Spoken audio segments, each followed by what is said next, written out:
उत्तर प्रदेश की प्राथमिक स्तर की शिक्षक भर्ती में एकेडमिक मेरिट का बहुत बड़ा रोल होता है किसी अभ्यर्थी को अंतिम रूप से फाइनल मेरिट में जगह दिलाने के लिए या फिर उसको फाइनल मेरिट से बाहर करने के संदर्भ में। इस वीडियो में हम लोग इसी सेंसिटिव मुद्दे पर बात करेंगे। सेंसिटिव इस वजह से मैं बोल रहा हूँ क्योंकि बहुत से लोग नहीं चाहते हैं कि एकेडमिक मेरिट को फाइनल मेरिट में जोड़ा जाए।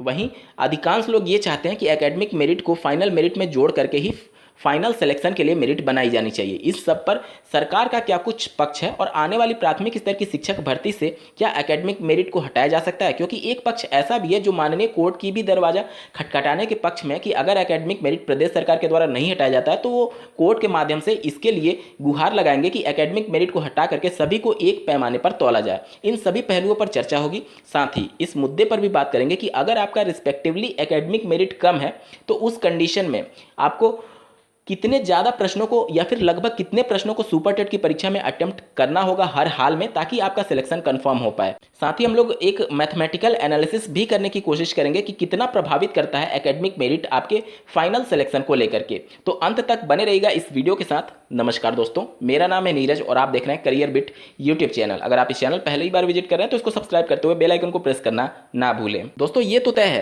कि एकेडमिक मेरिट बहुत बड़ा फैक्टर है फाइनल मेरिट लिस्ट का, क्योंकि 40% सिर्फ एकेडमिक को जोड़ा जाता है और 60% सुपर टेट के अंकों को वेटेज देकर के फाइनल 100 अंक पर गुणांक तय किया जाता है और उसी के आधार पर मेरिट लिस्ट बनाई जाती है और फाइनल सिलेक्शन होता है। अगर आप डिटेल में समझना चाहते हैं कि एकेडमिक मेरिट कैसे निकाली जाती है, किस प्रकार से फाइनल मेरिट बनता है और अगर आपका एकेडमिक मेरिट कम है तो रिस्पेक्टिवली आपको कितने ज़्यादा प्रश्नों को हल करना होगा, मतलब एक एकेडमिक मेरिट अगर आपका कम है किसी से तो अगर वो सुपर टेट में 100 प्रश्नों को हल करता है सही तो आपको उसके बराबर यानी उतना गुणांक लाने के लिए कितने सही प्रश्नों को हल करना होगा, इसको समझने के लिए एक डेडिकेटेड वीडियो का लिंक आपको डिस्क्रिप्शन में मिलेगा जिसमें डिटेल में एनालिसिस करके चीज़ें बता रखी हैं। आप अगर चाहें तो इस वीडियो के समाप्त होने के बाद से उस वीडियो को जरूर देखिएगा।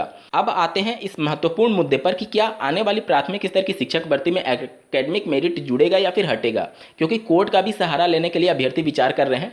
तो देखिए दोस्तों, कोर्ट से इसमें कोई भी राहत नहीं मिलने वाला। क्यों नहीं मिलने वाला है?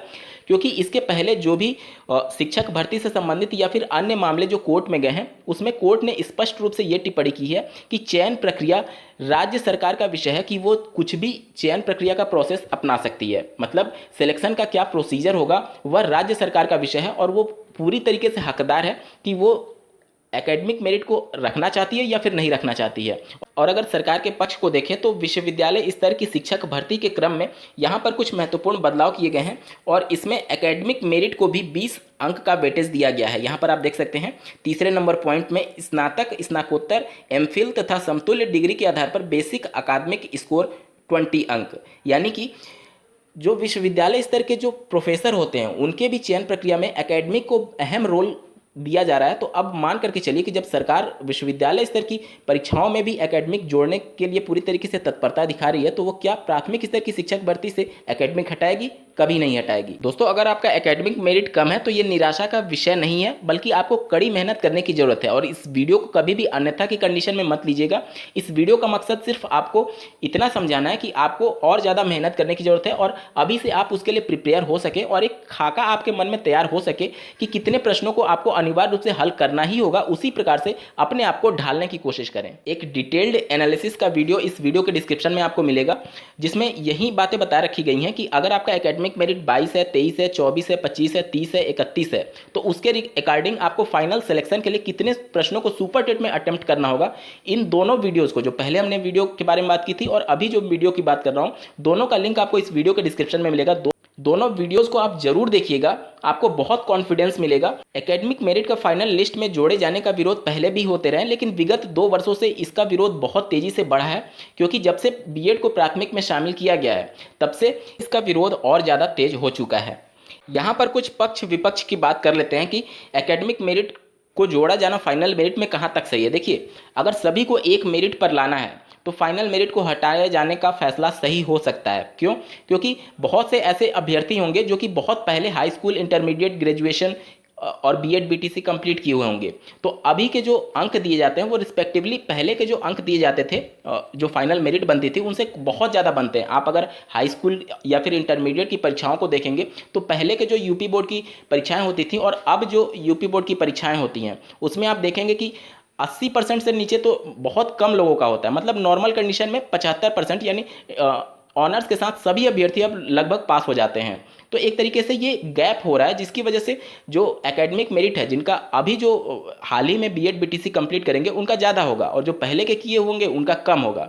तो इस वजह से ये गैप को मेंटेन करने के लिए अगर इसको हटा करके सिर्फ यूपी टेट या फिर सी टेट के अंकों को वेटेज दिया जाए और सुपर टेट की परीक्षा के आधार पर अगर मेरिट बनाई जाए, तो एक पैमाने पर सबको तौला जा सकता है।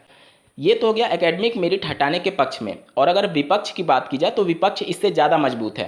देखिए, इस बात से कभी भी इनकार नहीं किया जा सकता कि यूपी टेट का मामला हो, सी टेट का मामला हो या फिर सुपर टेट का मामला हो, हर बार पेपर आउट होते हैं। और अगर उत्तर प्रदेश की भर्तियों की बात की जाए तो वो 100% चांसेस होते हैं कि पेपर आउट होगा ही होगा। पिछली 68,500 सहायक अध्यापकों की बात की जाए या फिर 69,000 सहायक अध्यापकों की बात की जाए, दोनों केस में पेपर आउट थे। 68,500 का मामला माननीय कोर्ट भी गया था और उस समय की तत्कालीन जो सचिव थी उनको भी निलंबित कर दिया गया था। और 69,000 सहायक अध्यापकों में की भर्ती में पेपर आउट का मामला माननीय कोर्ट में भी गया हुआ था। हाल ही में आप देखेंगे तो सीटेट 2020 का पेपर भी आउट हुआ था, जिसकी काफ़ी चर्चाएं हुई थी, और यूपी टेट की भी पेपर कई बार आउट हो चुके हैं। तो देखिए, अगर सिर्फ जितने कम पैरामीटर्स को आप इंक्लूड करेंगे फाइनल मेरिट बनाने में, सिर्फ अगर टेट की परीक्षा का नंबर और सुपर टेट की परीक्षा का नंबर अगर आप ऐड करते हैं, तो इसके बहुत ज़्यादा चांसेस होते हैं कि पेपर आउट होने की वजह से उसमें सिर्फ टॉप मेरिट में वही अभ्यर्थी होंगे जिनको पेपर मिला होगा। इससे भी इनकार नहीं किया जा सकता कि जो 142 नंबर पा करके 69,000 सहायक अध्यापकों की भर्ती में पूरा पेपर टॉप किया था, उनको राष्ट्रपति का नाम तक नहीं पता था, और जब जांच हुआ तो उसमें बहुत सारे ऐसे फ्रॉड कैंडिडेट मिलने लगे थे। तो पेपर आउट होते हैं और इन सबको बाईपास भी नहीं किया जा सकता। कुल मिलाकर के ये है कि पहले के वर्षों में भी पेपर आउट होते रहे और भविष्य में भी पेपर आउट होंगे। पूरी तरीके से इसको नज़रअंदाज नहीं किया जा सकता कि पेपर आउट एकदम रुक जाएगा।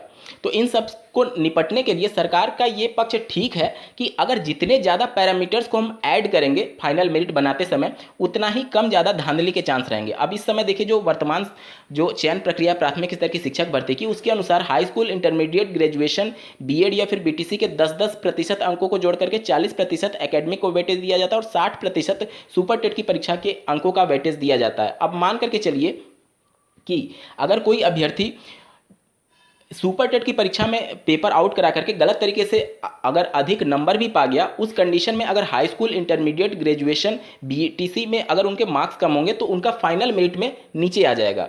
और अगर सिर्फ सुपर टेट के अंकों के आधार पर ही अगर चयन होता तो जाहिर सी बात है, जो बंदा गलत तरीके से नंबर पाया हुआ है वो उनका फाइनल सिलेक्शन भी हो जाएगा। तो ज़्यादा पैरामीटर्स ऐड करने से ये हुआ कि इसमें धांधली की चांसेस कम हो गई, क्योंकि एक बंदा ऐसा नहीं है कि वो हाई स्कूल में भी फ्रॉड करके नंबर पा जाए, इंटरमीडिएट में भी पा जाए, ग्रेजुएशन में भी फ्रॉड कर ले और बीएड या फिर बीटीसी में भी कर ले।